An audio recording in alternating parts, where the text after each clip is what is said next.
Добрый вечер, уважаемые телезрители. В прямом эфире вы смотрите программу «Задай вопрос министру».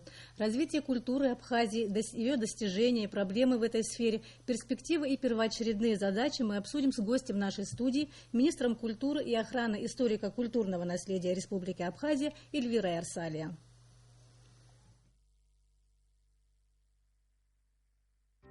Эльвира Анатольевна Арсалия родилась в 1978 году в городе Гудаута, Абхазская ССР. В 2000 году окончила факультет дизайна одежды Уфимского технологического института сервиса Московской академии сферы быта и услуг по специальности художник-стилист. С 2001 по 2014 годы директор Центрального выставочного зала Союза художников Абхазии. С 2002 года художник-декоратор в Абхазском драматическом театре. Работала над оформлением спектаклей «Дочь солнца» Тарба, «Яйцо» Эрдмана, «Если бы я мог» Чкадуа, «Берег неба» Гуэра, «Вниз горы Морган» Миллера. Эльвира Арсалия – куратор и участник многих выставок в Абхазии, России, Турции, Германии, Франции, в том числе и выставки костюмов на ежегодном фестивале искусств в Каннах. Она автор проектов и персональных выставок по реконструкции абхазского костюма в Абхазии и за рубежом.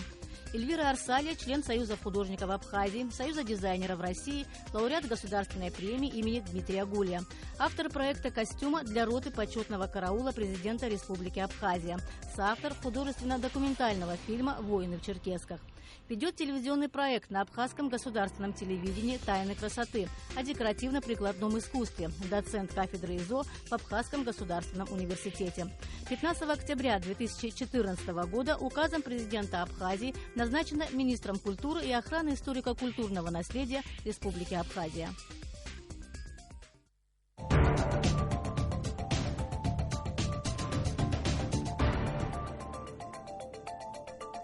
Вечер, Эльвира Анатольевна. Добрый вечер. Эльвира Анатольевна, рада вас приветствовать в нашей студии. И первый вопрос сразу же. Совсем недавно, вот еще на прошлой неделе, прошел фестиваль искусств «Хибла Герзмава приглашает». Расскажите, пожалуйста, поподробнее об этом мероприятии, о том участии, которое приняло в нем Министерство культуры. 30 июля открылась абхазская премьера ежегодного музыкального фестиваля классической музыки «Хибла Герзмава приглашает». И, на мой взгляд, с большим успехом фестиваль прошел здесь. Фестиваль международный, особенный. В этом году он открылся в Мюзик-Ферайне 30 апреля, на родине классической музыки. И абхазская его премьера прошла здесь 30 июля. И закроется он уже в октябре в Карнеги-холл в Нью-Йорке. И поэтому, когда сцена Абхазского драматического театра упоминается вместе наряду с такими очень высокими культурными институциями, конечно, безусловно, в этом заслуга Хиблы. И хочется сказать о том, что кроме своего безусловного вклада в мировое искусство музыкальное, Хибла очень многое сделала для того, чтобы за 14 лет воспитать зрителя, потому что это высокое искусство, и не каждый зритель, попав первый раз на концерт, может его усвоить, полюбить. И в течение этих 14 лет ежегодно сюда приезжали известные музыканты, музыковеды, певцы, артисты. Начинался он в Пицунде 14 лет тому назад. И поэтому фестиваль не только как такое вот очень яркое зрелище, которое, да, но и очень серьезный вклад в культуру, который поднимает культурный статус нашей страны. И в будущем нас ждет 15-летие фестиваля. Я думаю, оно будет, во-первых, важной вехой для самого фестиваля. И, конечно, таким вот испытанием для нас, потому что это очень ответственно. И хочется сказать, что фестиваль сам по себе очень красивый. Здесь совпало все. И талант самой Хиблы, и участие государства в этом фестивале, то есть понимание значимости, его социальная составляющая, то, что ведь он был благотворительный, и все вырученные средства, они пошли на школу, где училась Хибла. То есть это очень хорошая такая ретроспектива.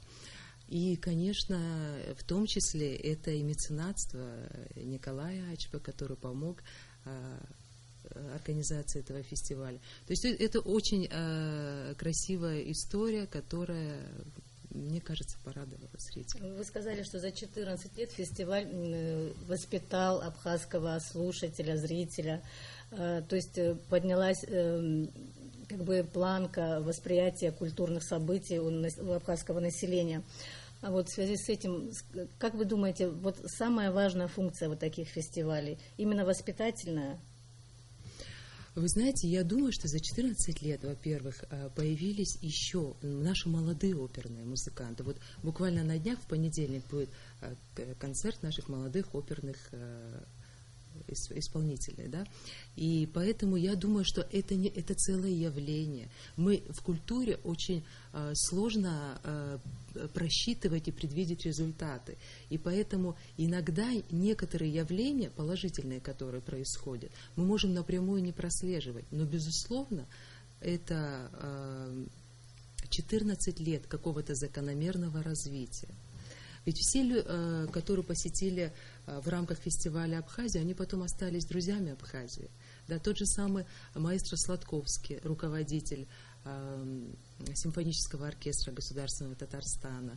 Мы в эти же дни уже начали говорить о том, что Хиблан-фестиваль как раз предвещает сейчас договор, который будут заключать с Татарстаном. Да? И, может быть, в рамках договора они еще раз приедут. Я знаю, что зрители очень хотели попасть, и многие не попали. И мы сможем повторить уже концерт, то есть пригласить сам оркестр. Да, вот вы уже сказали о том, что многие зрители хотели, но не попали, к сожалению, на концерт. А вот была такая история, что действительно в кассах билеты практически не появлялись, и мы хотели бы как бы узнать, как в дальнейшем предотвратить вот такие вещи, и чтобы вот на такие концерты, на такие мероприятия могло попасть более большое количество народу. Вы знаете, в этом есть положительное. В том, что действительно был большой ажиотаж. У нас мероприятия делятся на те, на которые невозможно достать билет, и на те, которые, билеты, так скажем, покупаются гораздо меньше. А как же равные условия? Ну, и по поводу фестиваля могу вам сказать о том, что билеты в кассы театра попали. Я знаю, что были разные разговоры, но тем не менее они попали. Другое дело, что нам надо будет в будущем просто проследить саму продажу билетов, потому что имела факт, когда люди покупали по 20, по 30 билетов в одни руки. Естественно, уже последующие за ними они не могли приобретать. Очень сложно, вы знаете, потому что фестиваль большой, задействован огромный людской ресурс, очень много сил вложено самими организаторами в этот фестиваль, и, конечно, его должны видеть большее количество зрителей. И поэтому на будущий год мы просто пока проговорили о каких-то планах, и сама Хибла приходит к тому, что это обязательно должно быть на открытой площадке. Как можно больше людей должны быть участниками этого. А может быть такая вещь, что, допустим, создать такую площадку у нас? Создать? Специальную площадку? Вы знаете, это, скорее всего, наверное, надо подумать о том, что это, если это будет спектакль, или это будет какой концерт. Надо будет подумать, потому что сегодня существует практика хороших, качественных передвижных сцен, трансформеров.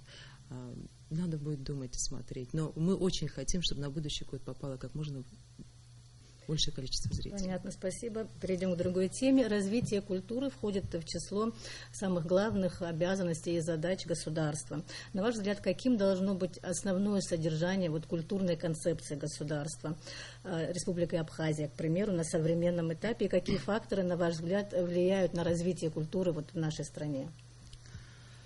Вы знаете, если говорить достаточно короткими словами, я сказала бы так. Это прежде всего актуализация, сохранение и развитие. Если мы говорим о культурном наследии, это, конечно, сохранение. Культурное наследие касается всего. Это не только наши памятники культуры, это наше наследие в песне, в танце, в музыке, в изобразительном искусстве. Актуализация – это все те виды искусства, которые сегодня должны получить, я не знаю, материально-техническую поддержку, какую-то грантовую систему для того, чтобы помочь независимым, во-первых, инициативам творческим и учреждениям культуры развиваться. А в развитии это, конечно, образование. Это обязательно образование, и в этом году мы пытаемся особо внимательно относиться к подбору кадров, потому что лимиты, которые придут, они именно, мы стараемся выстроить такую, значит, политику в кадрах, что получаем потребность в кадрах от наших учреждений культуры, отражаем это в наших заявках для того, чтобы, когда на самом деле придут уже эти лимиты, да, и студенты закончат эти учебные заведения, они понимали, что они востребованные специалисты, и у них будет обеспеченное трудоустройство. Спасибо, Эльвира Анатольевна. Вот при осуществлении своей политики, как вы формулируете для себя функции культуры? Это идеология, это какая-то база наследия или код повседневной жизни, это социальный инструмент, искусство, творчество. Что вы можете об этом сказать? Коротко. Вы знаете, я сказала бы так, культура – это все, что вы перечислили. Это идеология, и код жизни, и повседневное, и все, что нас окружает. И, на мой взгляд, Абхазия всегда была страной с достаточно высоким культурным статусом. И последние 20 лет в культуре не могли отразиться все те процессы, которые отражаются вообще в обычном социокультурном пространстве. Да? Но, вы знаете, за все это время сохранились театры, сохранились коллективы. Да, разрушаются памятники культуры, но в то же время пытаются сделать многое для того, чтобы их сохранить. Сейчас самое важное, на мой взгляд, создавать культурную среду. Человек создает культурную среду, а затем сама культурная среда, она меняет человека. Создает человека. Да. Понятно. Вот в связи с этим дополнительный вопрос. Как вы вообще воспринимаете свои задачи и цели вот на данный момент на своем посту? Поддерживать и создавать базу для культуры техническую, материальную, и уже преследовать идеологические какие-то цели вот высокие? Вы знаете, одно без другого невозможно, потому что культура, она всегда, у нее есть идеологическая составляющая, потому что всегда, ничто, как культура, не формирует общественное сознание и не имеет влияния на него. Как культура. И поэтому без материальной технической базы невозможно, к сожалению, ничего. И поэтому, на мой взгляд, это очень взаимосвязанные явления. Простите, вторую часть вашего вопроса я упустила. То есть это технические, материальные или идеологические какие-то вещи, которые вот необходимо поддерживать? Ну, я, собственно, да, на него ответили на вопросы. Переходим к другой теме. Чем, по-вашему, вызвана необходимость вносить в название министерства функцию охраны историко-культурного наследия? Вот новый пост, новое название вашего министерства.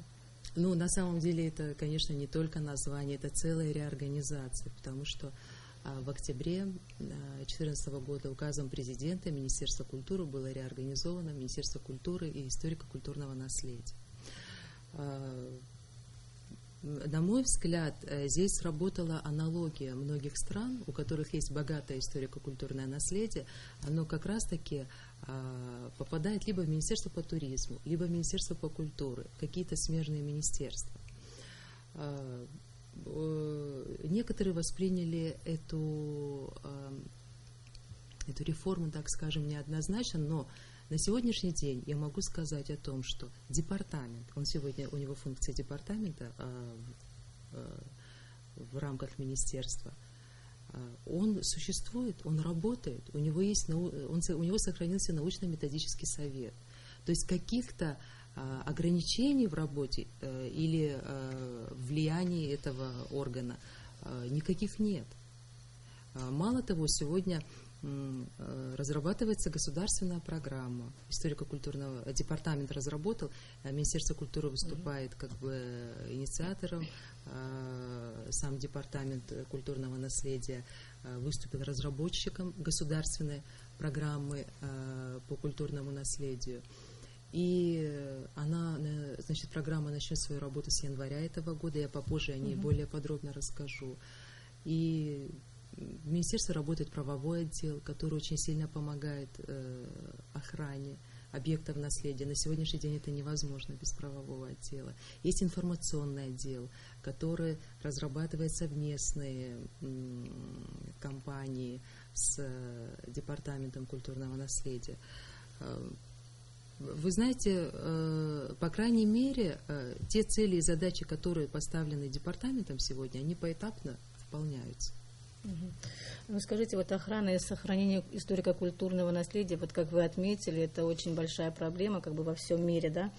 Скажите, вот, может быть, какие-то важные или какие-то поэтапные шаги, вот какие предпринимает министерство в этом направлении? Вы частично сказали об этом, но все-таки. Я могу рассказать о программе, с которой выступил департамент, и на ближайшем заседании Кабинета министров сама программа будет, во-первых, ознакомят с ней, во-вторых, надеюсь, она будет принята. В государственной программе есть несколько, она рассчитана на 3 года, с 16 по 18 год. Не буду рассказывать подробно все, что входит в эту программу, скажу самые главные задачи, которые в нее входят. Ее, значит, первое – это составление списков, которые будут, естественно, поступать не только в городе Сухум, да, от разных городов других. Второе – это, значит, паспортизация, инвентаризация, определение охранных зон, создание единой электронной базы. То есть очень много пунктов, которые заложены в такую поэтапную работу, которая будет проходить в течение 3 лет. Итогом этой работы должна стать единая база данных объектов культурного наследия. Предупреждая вопросы, которые могут появиться после этого, что эти списки были, могу сказать о том, что реестр это достаточно живой, он может пополняться, какие-то памятники исчезли, какие-то новые появились, поэтому, собственно, и возникло. Хорошо. Вот на совещании президента была отмечена вот удручающая ситуация в этой сфере с памятниками культурного наследия, с нарушением законодательства, которое регулирует вопросы охраны этих объектов. Не секрет, что у нас есть случаи, когда на территории памятников или в природно-охранной зоне там идет строительство незаконное. В связи с этим вопрос, как выполняется поручение президента, раз у нас такая программа от правительства, данные на упомянутом совещании? Есть протокол поручений президента после этого совещания, и там достаточно четко прописаны те задачи, которые должны быть выполнены в короткие сроки. Могу рассказать о нескольких из них. Самое первое – это для того, чтобы органы местного управления представили свои списки. Во-вторых, это создание постоянно действующей монументальной комиссии по монументальному искусству при Кабинете министров. Для того, чтобы государственные органы, значит, администрации городов представили договора, сделки и прочие данные, для того, чтобы определить, как отражены, значит, если это памятник культуры, есть ли место охранным договорам или нет. И все эти данные, они собираются, и вот до 1 сентября этого года этот протокол поручений, он будет выполнен.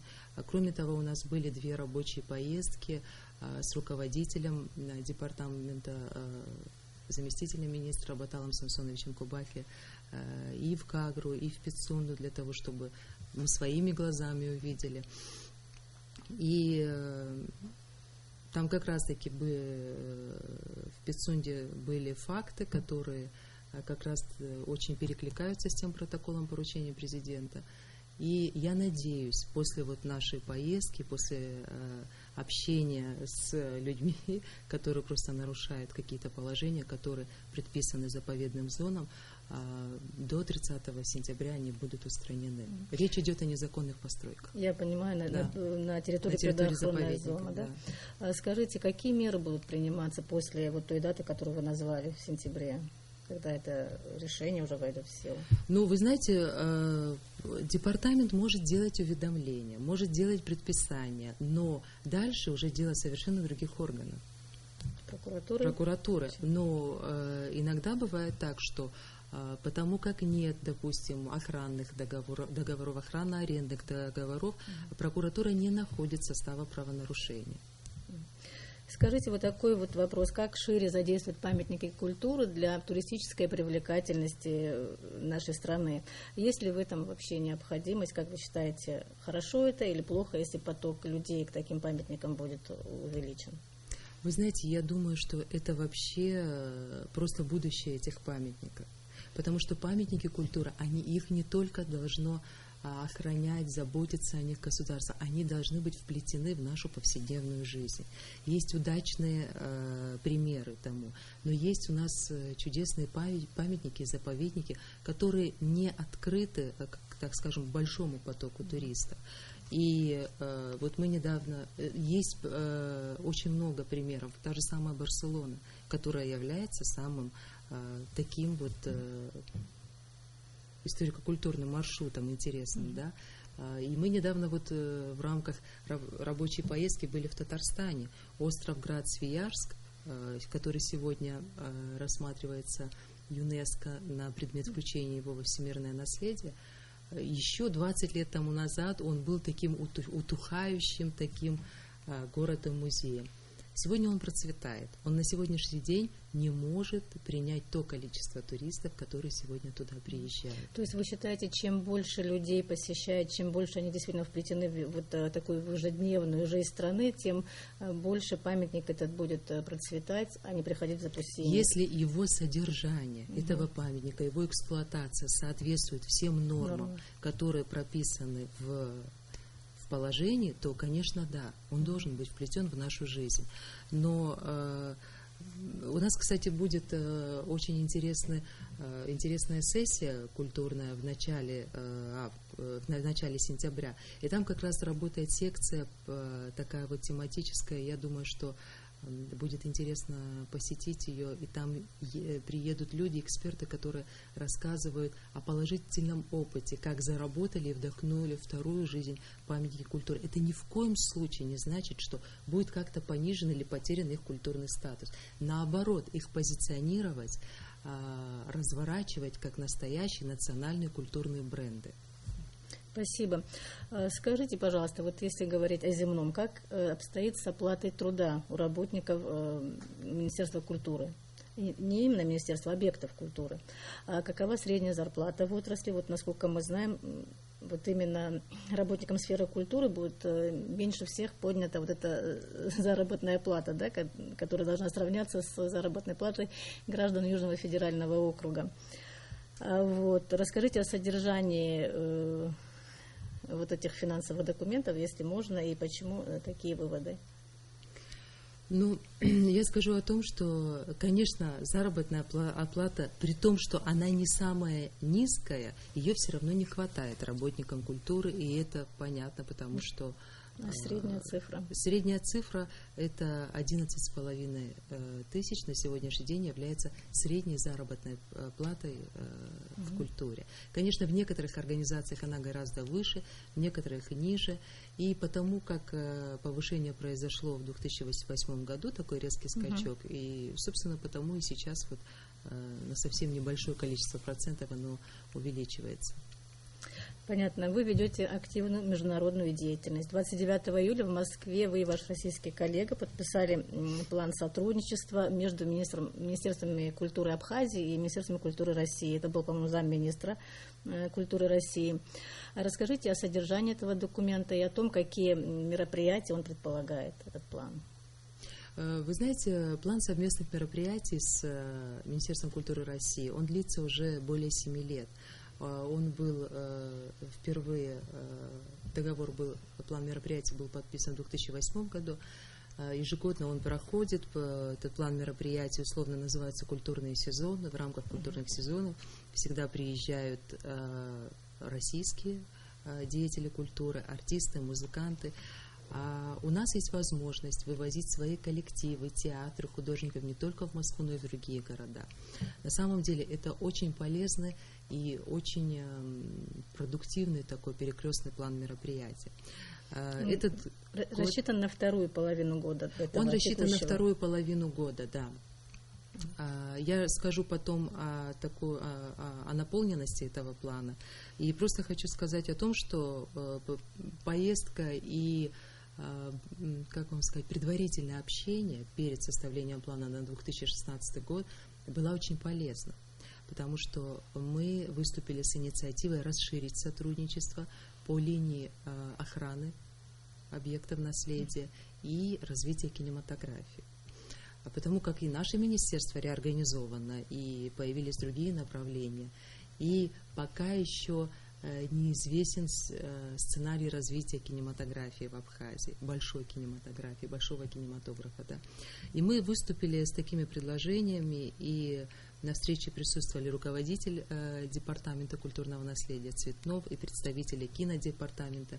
И сейчас уже в сентябре-октябре этого года мы расширили план мероприятий и будем заключать его, проговаривать какие-то конкретные уже мероприятия. И для нас это, безусловно, такое вот достижение.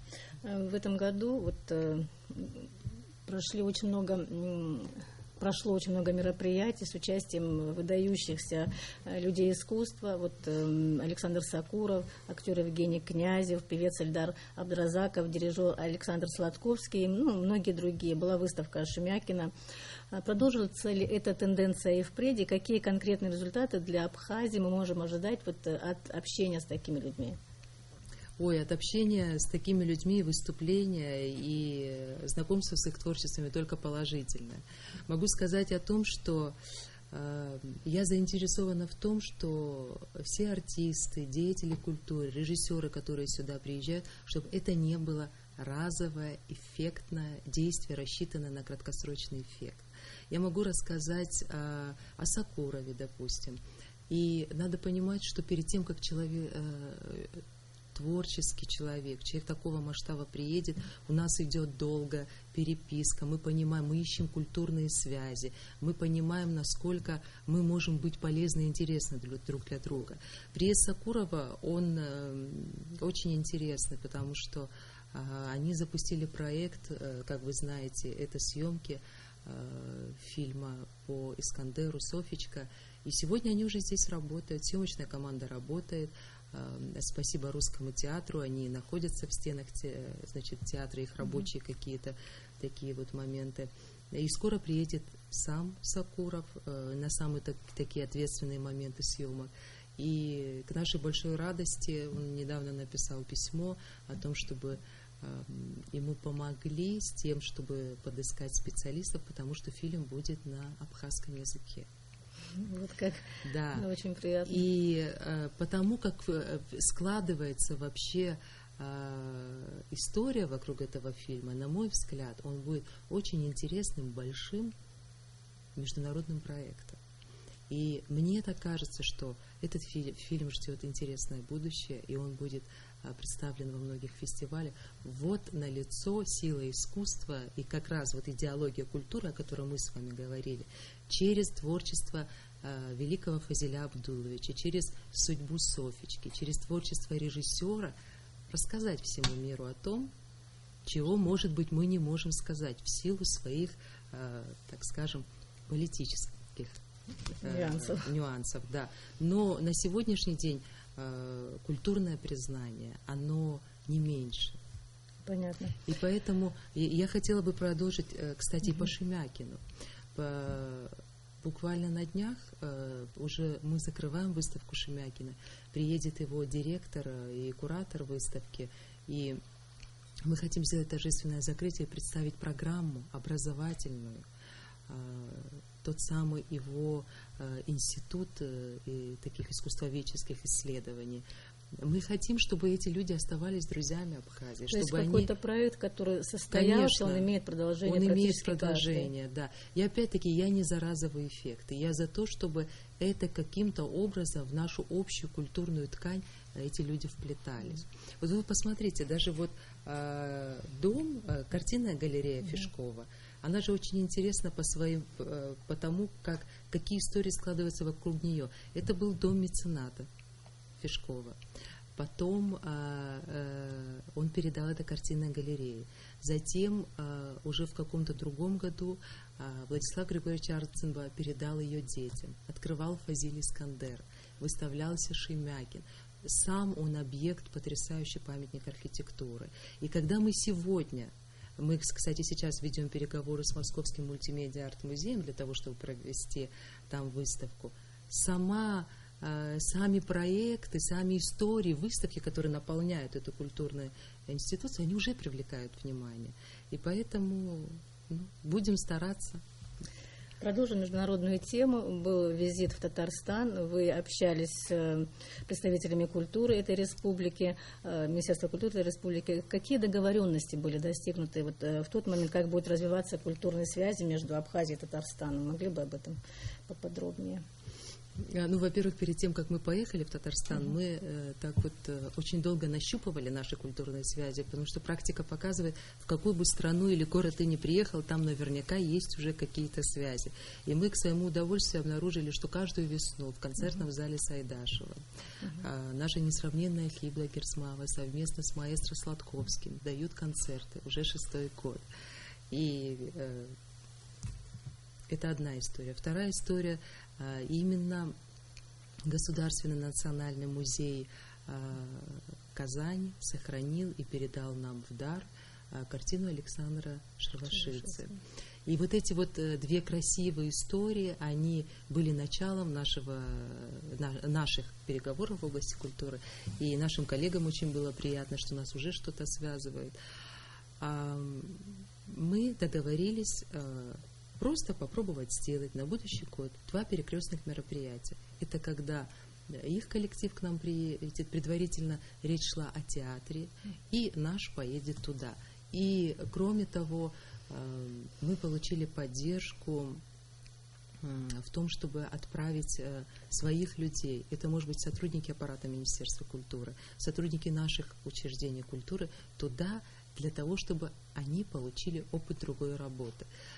То, что удивляет в Татарстане, это, и мне кажется, служит примером, то, что страна с очень богатым культурным наследием развивает современные технологии, и все это очень гармонично сочетается, одно дополняет другое и ни в коем случае не разрушает. То есть это может в какой-то мере служить примером, да? Да.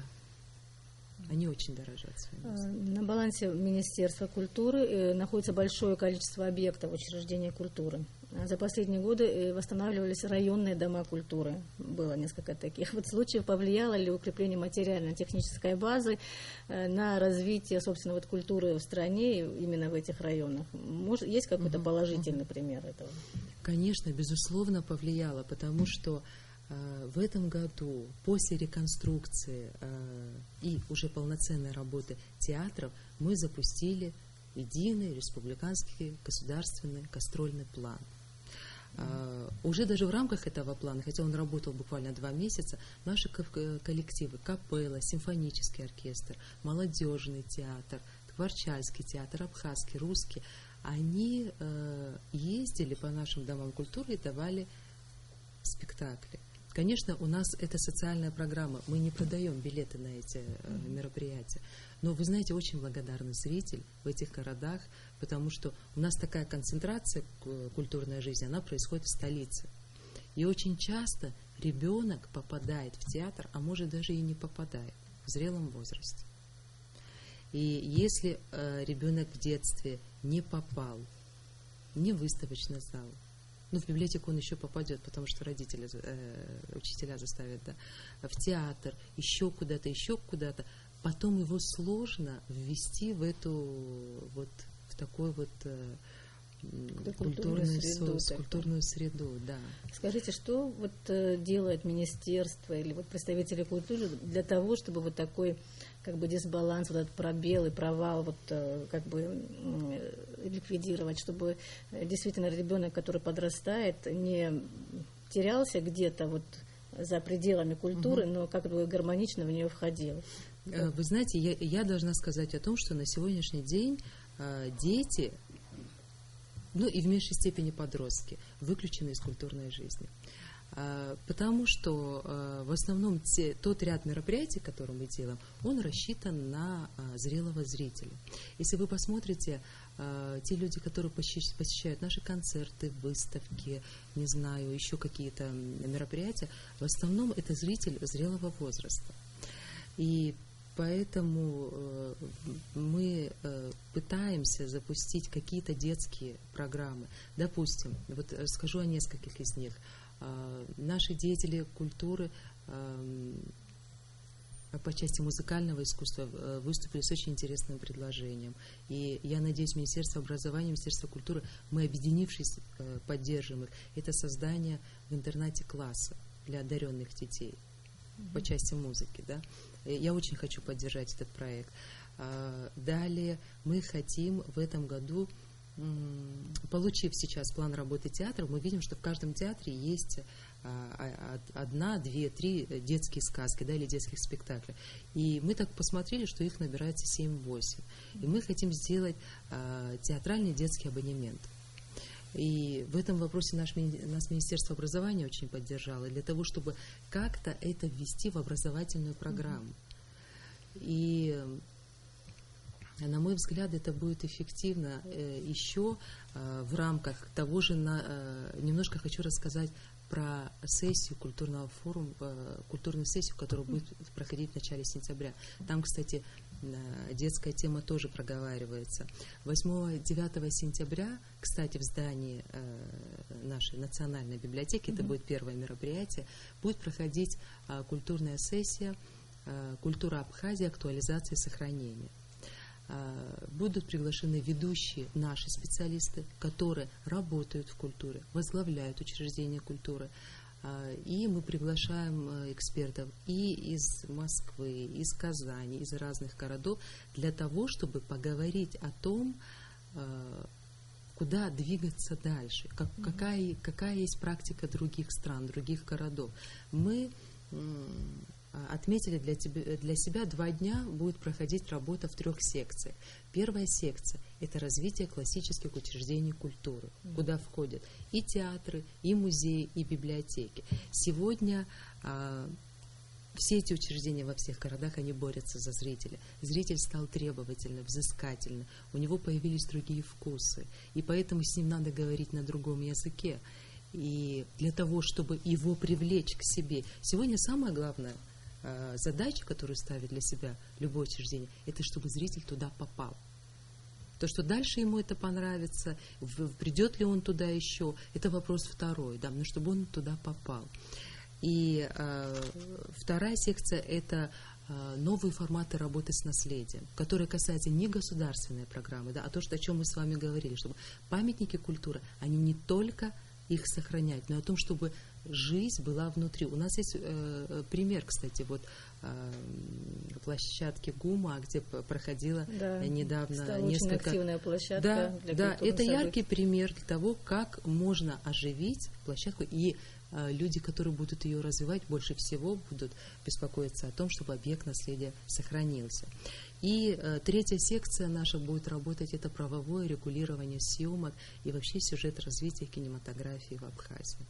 Вот эти 3 секции мы будем приглашать всех желающих прийти, поработать, послушать, для того, чтобы не просто поговорить и разойтись, а в конце 2-го дня сделать некое резюме, которое для нас будет основой, что планировать на 16-й, на 17-й год, там, на 18-й, на ближайшее будущее, да. Понятно. Спасибо за этот развернутый ответ. Сейчас я хочу затронуть тему театра. Вот совершенно 2 театра у нас замечательных. Русский драматический театр, Государственный Абхазский драматический театр, которые вот заработали не так давно с новой силой. Действительно, очень много зрителей туда приходят. Скажите, пожалуйста, вот как вы оцениваете, они задействованы в полную силу? Как вы считаете, успешно идет работа или их потенциал еще больше нужно задействовать? В этом году одновременно, опять-таки повторюсь, наверное, после реконструкции и ремонта запустили свою работу 3 театра и начал работать вновь созданный молодежный театр. То есть у нас 4 театра на сегодняшний день. Я думаю, что это начальный этап работы, потому что, конечно, очень хочется, чтобы театральная жизнь, она забила ключом, чтобы были и творческие вечера, как мы говорили, и детские репертуары, и постановки молодых режиссеров, и приглашенных режиссеров. Вот вчера мы были на спектакле Санкт-Петербургского театра.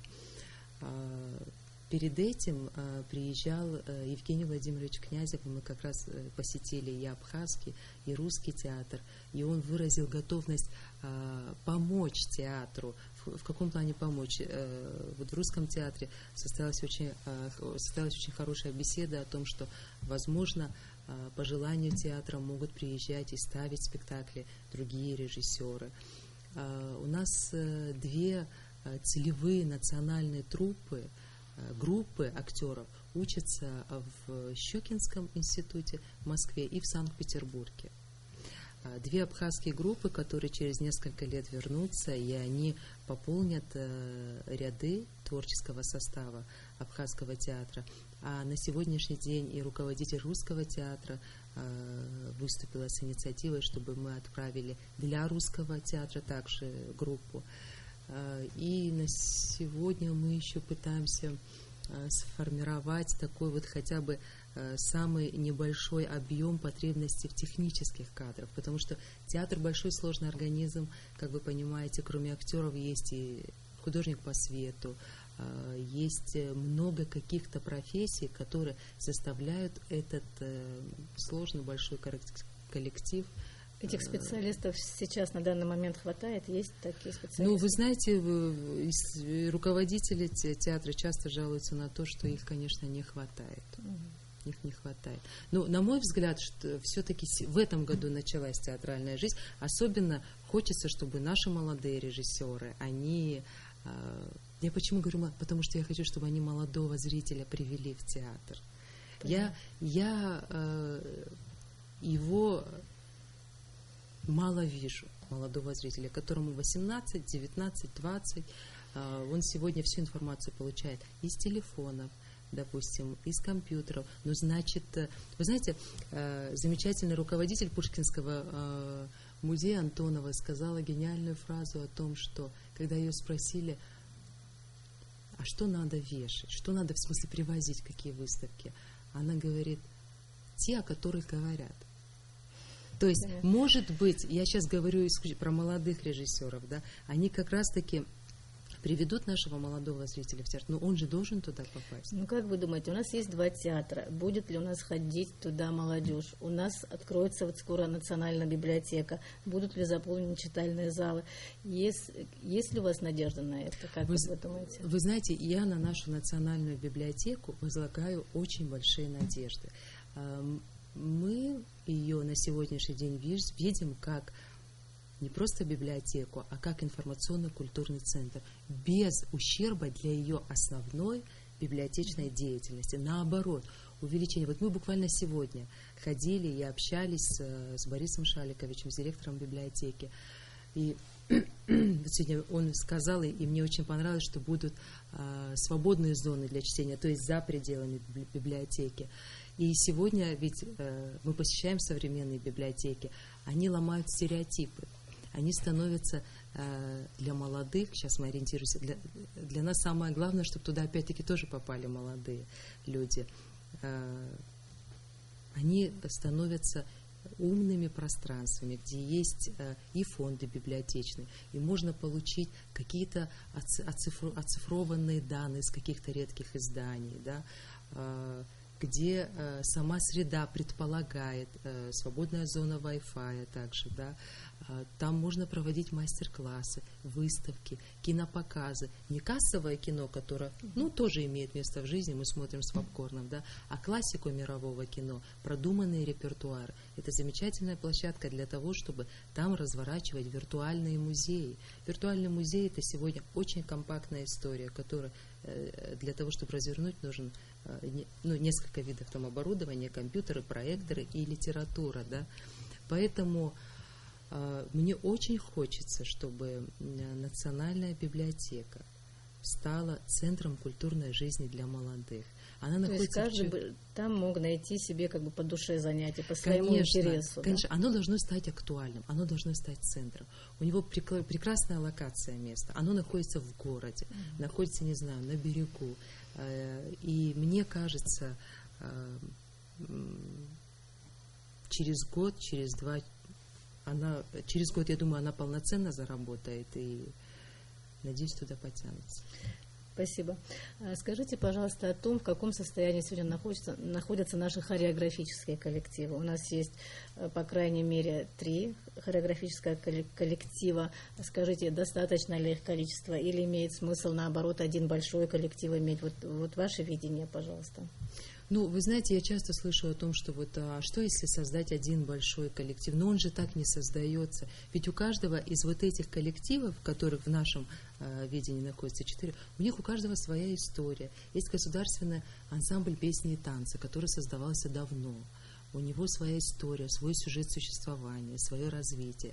Есть ансамбль танца имени Эдуарда Бебия, есть Кавказ, есть детский хореографический ансамбль, но они уже созданы, они есть, и у них у каждого своя деятельность. Самое главное, которое является популяризация и сохранение наследия в танце. У нас много дискуссий, кстати, возникает на эту тему у самих специалистов о том, что вот сегодня искажается само представление о подлинности вообще народного творчества, да, что идет подмена понятий. Очень многих этнографов это беспокоит, историков, самих хореографов. Но мы наметили на осень сделать несколько круглых столов для того, чтобы поговорить об этом. Есть Центр народного творчества, деятельность которого предполагает как раз для того, чтобы, несмотря на ведомственную принадлежность, координировать работу. И Центр народного творчества, я тоже знаю, занимается тем, что пытается помочь всем этим.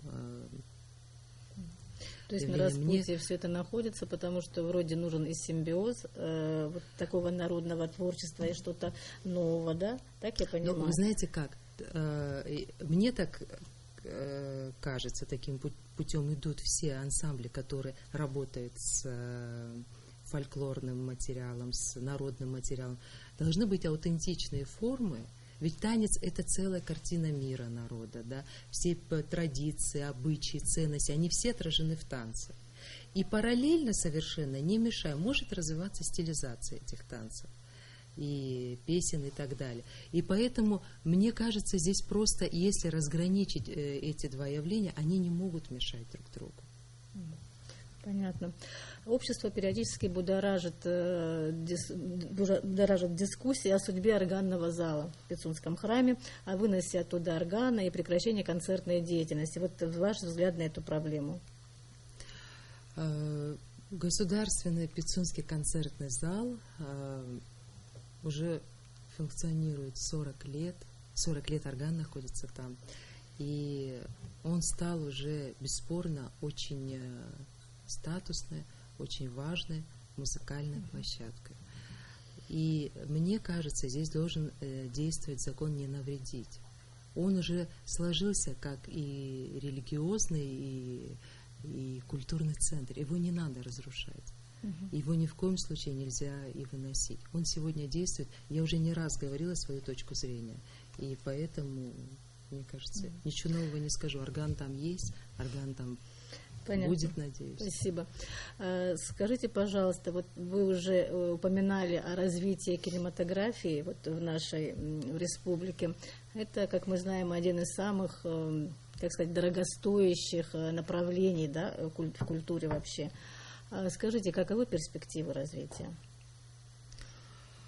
Вы знаете, кстати, вот наша сессия культурная, которая проходит 8-9 сентября, я бы очень хотела попросить всех, кто имеет отношение к кинематографу, прийти для того, чтобы поучаствовать в этих секциях, в этих группах, потому что, во-первых, будут вопросы о правовом регулировании съемок. Какие-то интересные моменты будут затрагиваться. Во-первых, надо понять, что такое развитие кинематографа. Здесь должна быть тоже государственная программа по развитию кинематографа. количество людей, которые заканчивают, те специальности, которые задействованы в кино, и количество проведенных фестивалей, и оно не всегда способствует развитию, потому что этого мало. Опять-таки, я говорю, это должна быть государственная программа. Абхазия всегда была страной, которая привлекала режиссеров, и в советское время, в 30-е годы, здесь приезжали специалисты, они исследовали всю эту территорию, и она идеально подходила для кинематографа, потому что обычный съемочный день здесь был длиннее на 2 часа.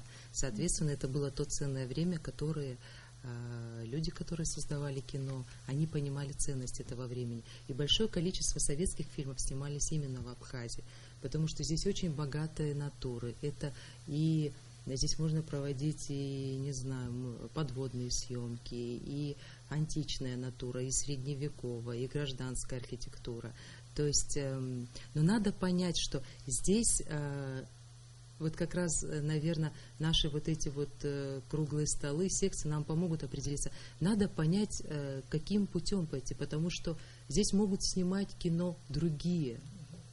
Это одна задача. Вторая задача, как создавать свое кино, которое является очень бюджетным, очень дорогим, и в нем задействован и людской ресурс, и финансовый. Понять о том, что здесь могут и должны проходить кинофестивали, которые тоже привлекают сюда профессионалов. И то как раз о том, чем мы с вами говорили, кино – важнейшее направление в искусстве по части идеологии. И сегодня мы видим примеры, когда трактуется история по-разному, в зависимости от того, как ее видит режиссер. Да? И нам надо быть в этом, нам надо говорить о своей истории, о своей культуре, о своем вообще, о своем мире через кино. Это очень на сегодняшний день, мне кажется, одно вообще из самых сильных действий оказывает на массового зрителя. Спасибо. Эльвира Анатольевна, я хотела, чтобы мы послушали с вами наш вопрос от телезрителя, видео-вопрос. Я попрошу режиссера, пожалуйста, поставьте второй вопрос, потому что на первый уже был как бы дан ответ. А планируется ли что-то в будущем году, вообще для развития культуры, именно посещения каких-то мероприятий с детками? То есть какие-то спектакли, может быть, цирки приглашали бы. Потому что так вот с детками куда-то сходить, где-то навестить, это надо ехать в Сочи. Хотелось бы, чтобы не выезжая отсюда, посещать здесь.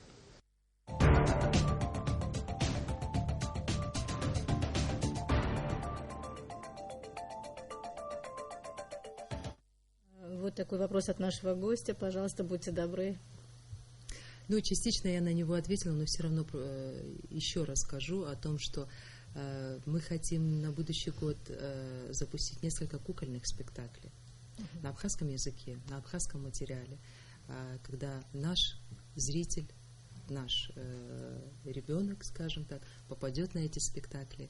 И мы хотим эту традицию заложить, хотя бы в год выпускать несколько спектаклей. У нас, мы планируем в музеях запустить, опять-таки ссылаюсь на ту сессию, которая пройдет в сентябре, программу «Семейное посещение музеев». Вы знаете, с одной стороны кажется, что детей и так возят в музей, да? Но давайте вспомним, когда мы всей семьей последний раз были в музеях, в картинных галереях, на выставках. И мы хотим сделать такой интересный проект, который смог бы привлечь наших маленьких зрителей. Эффект акции бывает очень хороший. В этом году по инициативе музея при нашей поддержке мы провели Ночь музея. В музей попали... Памятное мероприятие. Да, в музей попали люди, которые, иногда даже взрослые, наши знакомые, признавались в том, что они уже лет 15 мимо музея проходят, и последний раз были там студентами или детьми, но фонды музея сейчас не каждый день обновляются, и они как бы не попадали туда. Ночь музея имела эффект такой очень хорошей вспышки.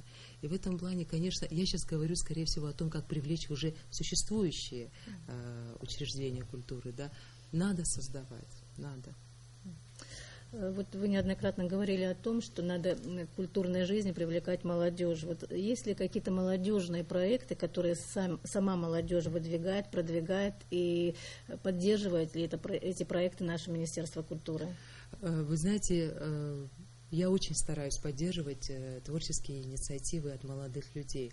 Вот, кстати, концерт, который состоится в Абхазском театре в понедельник, 10 августа, он состоялся по инициативе молодых исполнителей, наших талантливых музыкантов, которые учатся за пределами, кто-то в Москве, кто-то, по-моему, еще в каких-то других городах. Но они вышли с инициативой, и мы их поддержали, потому что мы понимаем, что сложно каждому делать свою программу, и мы решили их поддержать для того, чтобы это дает очень хороший потом вектор для развития. Также сейчас мы хотим в сентябре запустить такую кампанию по культурному наследию, которая сейчас Батал Самсонович занимается этим проектом, задействовать наших молодых режиссеров для того, чтобы каждый из них снял маленький короткометражный документальный фильм про один памятник культуры. Спасибо. Скажите, пожалуйста, достаточно ли в Абхазии концертных залов, творческих пространств и арт-площадок? Мы частично сказали об этом. И планируете ли вы развитие творческой среды? Для развития современного искусства, я это имею в виду. Я поняла. Вот, кстати, вы знаете, по поводу современного искусства у нас, конечно, есть пробелы, потому что современное искусство, оно сегодня настолько разноплановое, оно такое разное, оно, можно сказать, частично к нам проникло, а может быть и не проникло пока совсем. По поводу, вы сказали, концертных залов. Мы можем же помечтать о том, что, конечно, было бы хорошо, если бы у нас был большой концертный зал, потому что многие проблема артисты... с билетами, с фестивалем проблема с билетом фестиваля частично была бы решена, да. Я надеюсь, и это тоже когда-нибудь будет. Спасибо за ответ. Скажите, пожалуйста, как обстоят дела с кадрами в сфере культуры? Укомплектованы ли учреждения культуры специалистами, которые необходимы для того, чтобы эти сферы, эти направления культуры развивались? Вы знаете, очень своевременный вопрос, потому что буквально на днях мы получили ответы от всех наших, от руководителей наших учреждений. Они отразили в письмах свою потребность в кадрах, каждый руководитель. И мы, весь этот уже такой сводный список отправляем в Министерство образования для того, чтобы те лимиты, которые поступят на будущий год или в конце этого года, они не сгорали, они были востребованы. Потому что в прошлом году было не освоено несколько специальностей. Допустим, такая прекрасная специальность, как менеджмент в культуре, я, насколько знаю, тоже место пропало. И поэтому мы стараемся, наоборот, сделать их таким запросом, профессиональным запросом до учреждения, что ему нужны такие кадры. И дальше вторым уже вопросом мы пытаемся решить задачу повышения квалификации. То есть каким образом вы пытаетесь ее решить?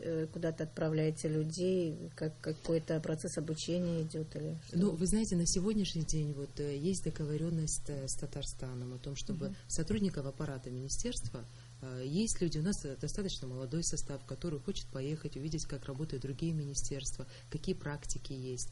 И поэтому на сегодняшний день мы получили очень такое доброжелательное приглашение, и при первой возможности мы хотим отправить группы на...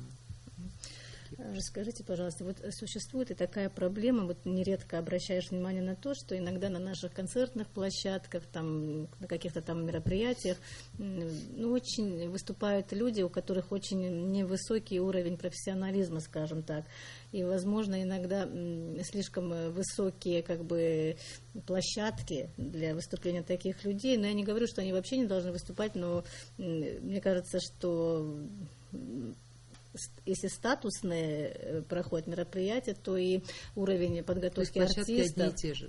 Да, нет, не этом. Уровень артистов должен соответствовать. Как-то Минкульт, он контролирует вот эту проблему, чтобы как бы слабые артисты, слабые там певцы, слабые какие-то концерты ненужные там вообще для зрителя, именно с культурной точки зрения попадали, люди могли их слышать на каких-то таких еще площадках. Вы знаете, Минкульт в этом вопросе не может выступать экспертом, но при наших учреждениях культуры есть художественные советы, которые имеют право по тому, как они являются экспертами в этой области, разрешить, запретить, сократить, то есть пропустить через свою какую-то профессиональную цензуру. Но еще там вопрос гораздо глубже.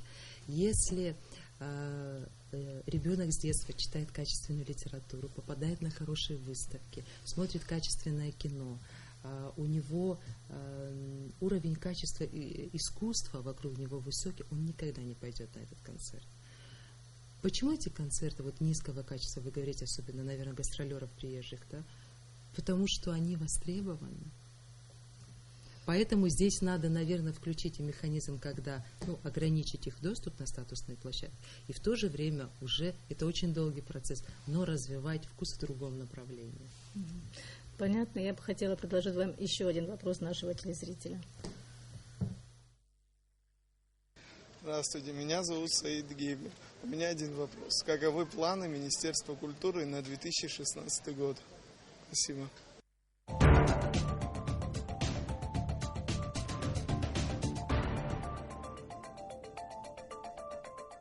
Вот такой у нас вопрос обширный. Будьте добры, ответьте. Да, он хороший и правда обширный, потому что планов много. Есть какие-то особые мероприятия, на которых хотелось бы обратить внимание в 2016 году. Мы очень хотим, чтобы департамент начал свою работу под руководством Батала Самсоновича, свою государственную программу по историко-культурному наследию. Это очень серьезная программа. На будущий год, мы уже второй год собираемся проводить фестиваль искусств Фазиля Абдулловича Искандера. И мы очень хотим его расширить, потому что число людей, которые отзываются на Искандера, на фестиваль, на все, что связано с ним, оно не знает ни границ, ни стран. И это культурное признание, о котором мы с вами говорили. На будущий год, опять-таки, юбилей фестиваля Хиблы. Много разных мероприятий, и мне хочется осуществить ту задачу, которую мы, к сожалению, в этом году не смогли из-за разных причин осуществить. Это грантовая система, когда министерство осуществляет поддержку не только учреждений культуры и коллективов их, но и также независимых творческих инициатив. Спасибо. Нередко, хотелось бы узнать, как видит Министерство культуры свою роль в предотвращении падения вообще культуры поведения нашего населения. Ведь сегодня не совсем кто-то традиционных норм поведения уже отклонился, да, и в то же время не пришел к каким-то европейским стандартам и нормам поведения. Скажите, наше Министерство культуры, как оно может повлиять на эту поведенческую сторону нашего населения?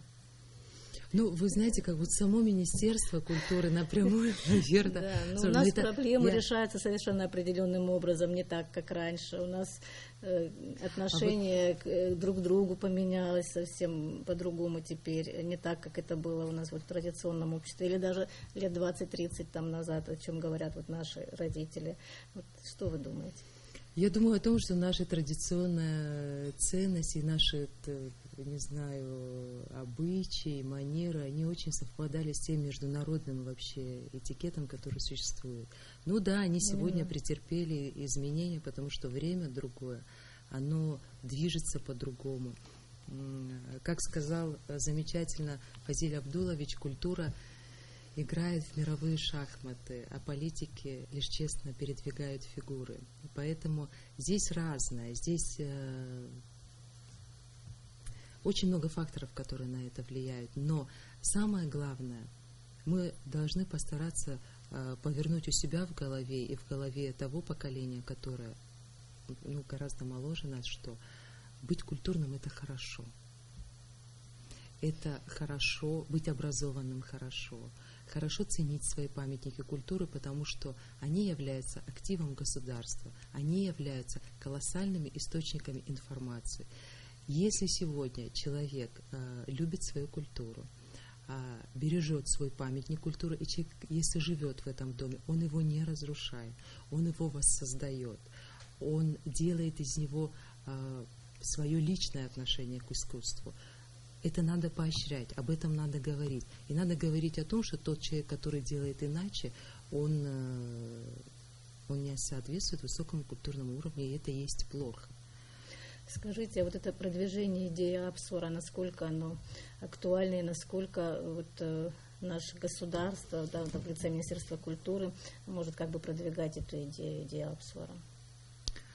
Вы знаете, мне сложно говорить о том, как в рамках министерства эту идею продвигать, но я понимаю, что Апсора является сводом таких и традиций, и ценностей, и, наверное, как-то это надо вплетать в нашу современную жизнь. И я, наверное, не смогу вам такой дать какой-то готовый ответ на этот вопрос, но, на мой взгляд, сегодня во всех культурах существует такая тенденция на рождение международной культуры, культуры, которая стирает все границы. Это не есть плохо или есть хорошо. И элитарная культура начинает спускаться на масс-культуру, и масс-культура хочет стать выше и приблизить некий средний показатель. Также стираются и географически идет наслоение культур. И поэтому самая первая реакция, мне кажется, это сказать о том, что у нас есть своя национальная особенность, у нас есть свои краски, есть свои традиции, есть своя система ценностей.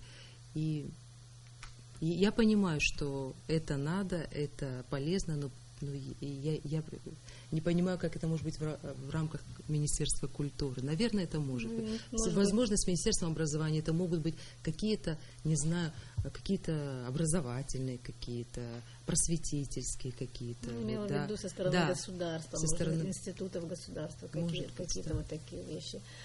И еще один вопрос, который касается ближнесрочной перспективы, так называемой, на ближайшие полгода, какие мероприятия и что из них удастся реализовать, о чем вы думаете, что планируете?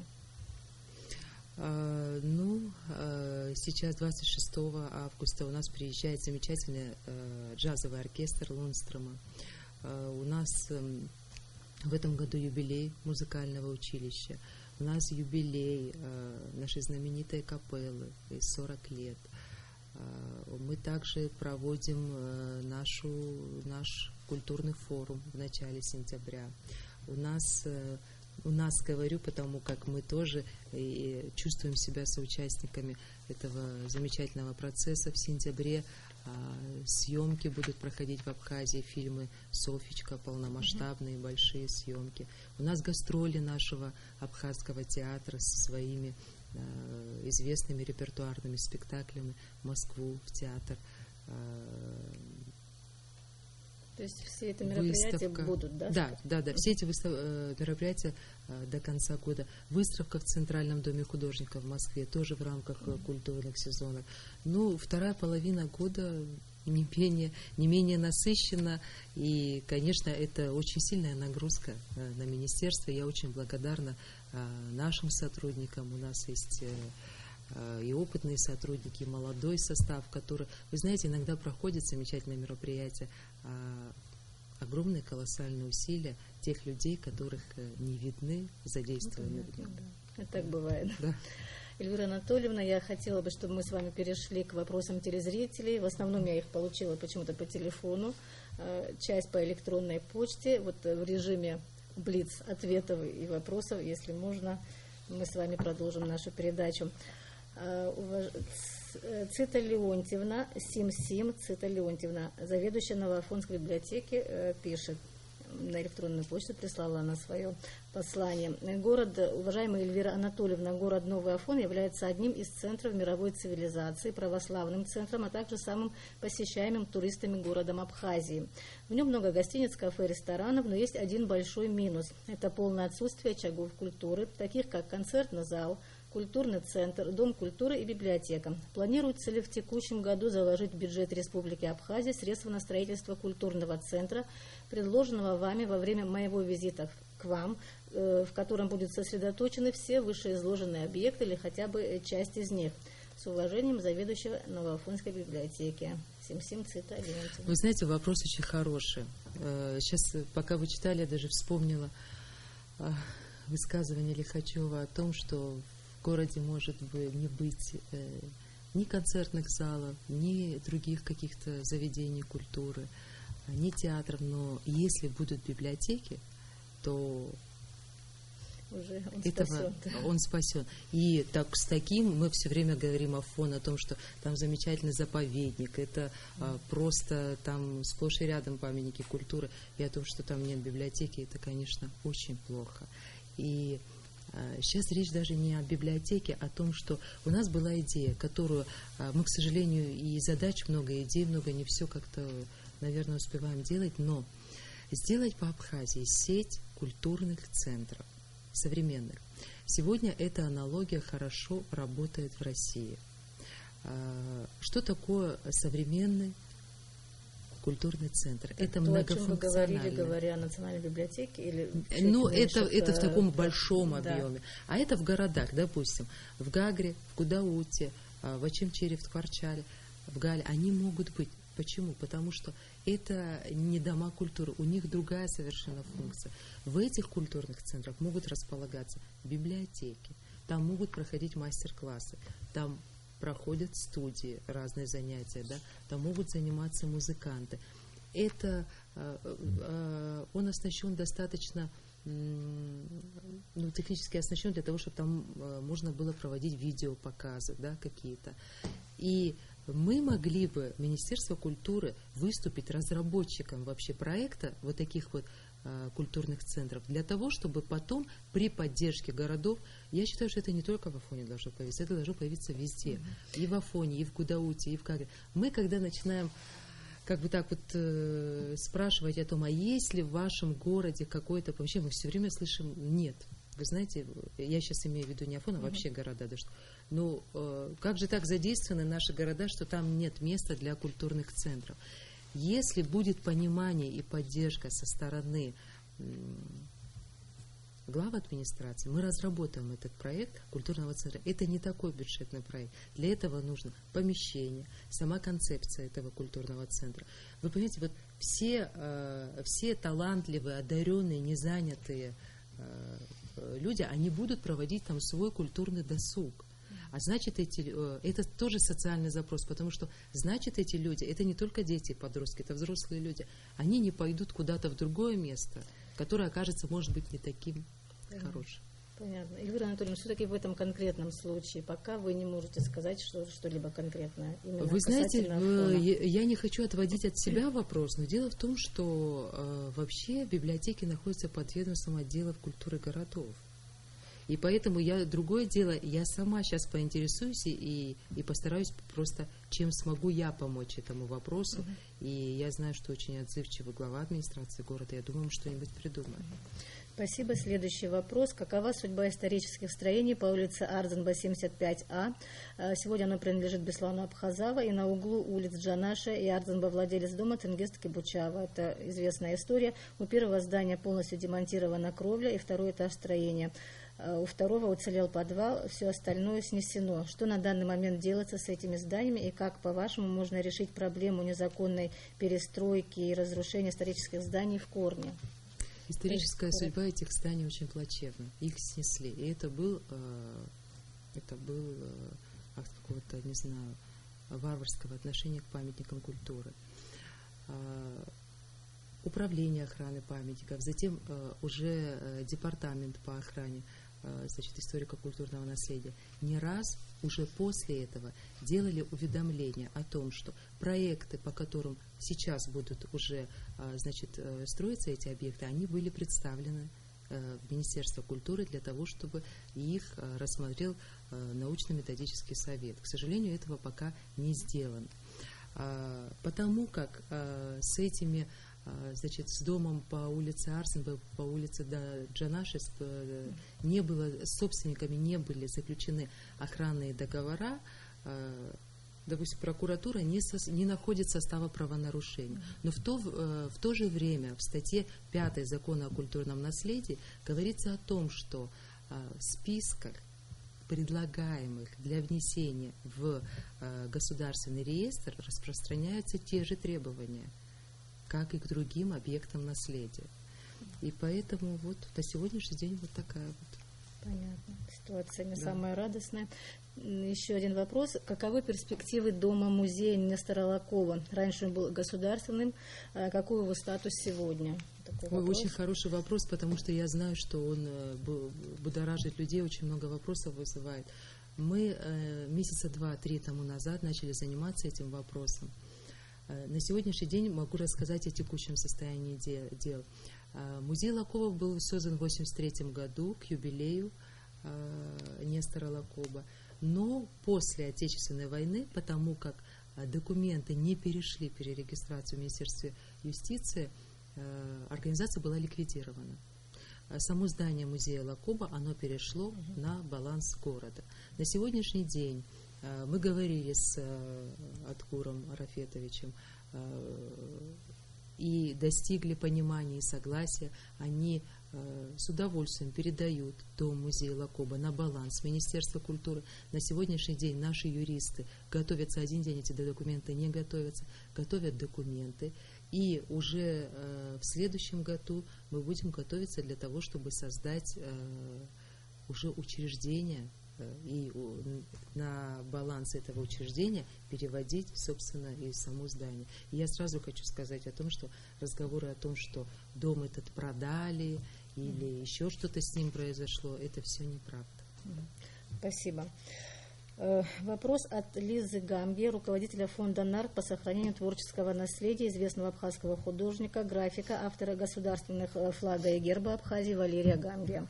Она спрашивает, когда будут зарегистрированы на государственном уровне художественно-монументальные работы, которые хранятся в селах Мачара, Члоу, Лыхне и в Сухуме и представляют историко-художественную ценность. Сегодня они нуждаются в реставрации, некоторые из этих работ. В свое время, именно в 2006 году, был издан указ президента республики, обязывающий Министерство культуры обеспечить сохранность этих работ, когда эти документы о регистрации будут внесены в реестр. То есть это, видимо, важно, этот чтобы было внесено в реестр. Мне знаком, потому что мы не раз говорили об этом.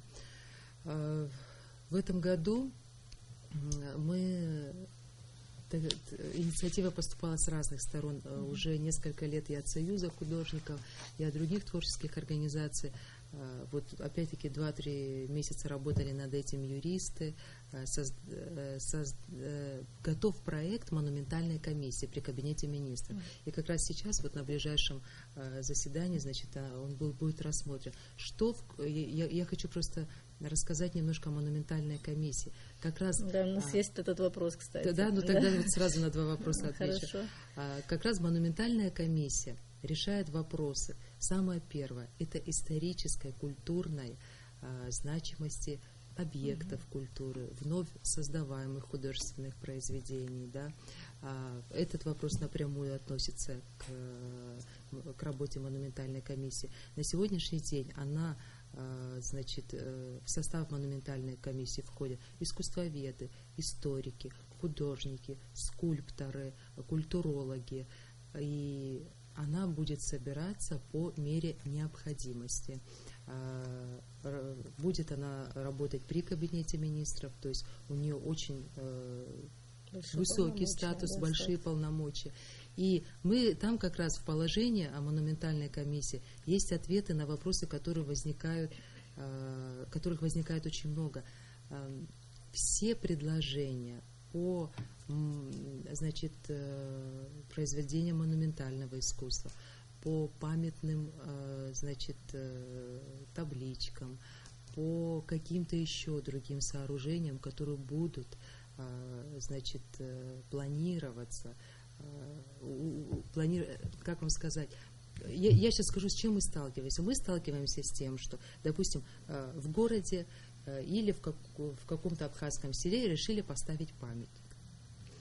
И, к сожалению, минуя вот эти все профессиональные фильтры, когда, во-первых, должен быть объявлен конкурс, должны быть представлены эскизы, в эскизы должны быть внесены поправки, затем проект делается в материале, потом опять-таки обсуждение. То есть, минуя все эти очень важные профессиональные фильтры для того, чтобы на выходе получить результат, который разделяет ответственность и художник, и заказчик, мы в некоторых вопросах упускали. Я думаю, что монументальная комиссия очень поможет в этом вопросе, и эти вопросы будут на первом же ее заседании обсуждаться. Спасибо. Еще есть вопрос. Ну, вы об этом сказали, будут ли снимать большое кино абхазские режиссеры и когда, какие условия для этого может создать Минкульт, мы его пропустим. Я думаю, есть ли у министерства планы по установлению памятника Сарии Лакоба? Такой вопрос.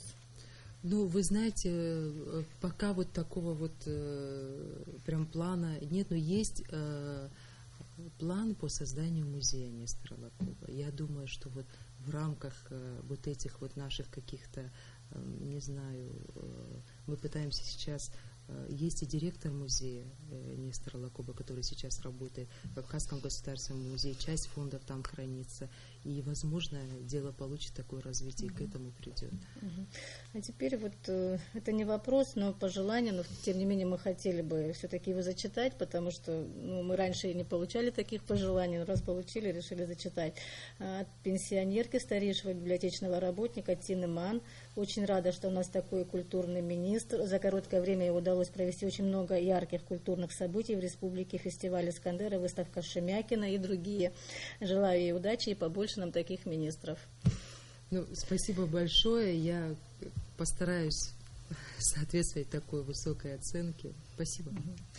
Спасибо, что пришли к нам на передачу и ответили на наши вопросы. До свидания. Спасибо вам. Всего доброго. До свидания. Уважаемые телезрители, в нашей передаче принимала участие министр культуры и охраны историко-культурного наследия Абхазии Эльвира Арсалия. В следующую пятницу, 14 августа, к нам в студию придет министр образования Адгур Какоба. Присылайте министру свои вопросы по электронной почте вопрос.министру@gmail.com. Также накануне эфира, 13 августа, вы можете записать свой видеовопрос на Сухумской набережной у колоннады с 6 до 7 часов вечера. На сегодня это все. Я прощаюсь с вами. До встречи на следующей неделе.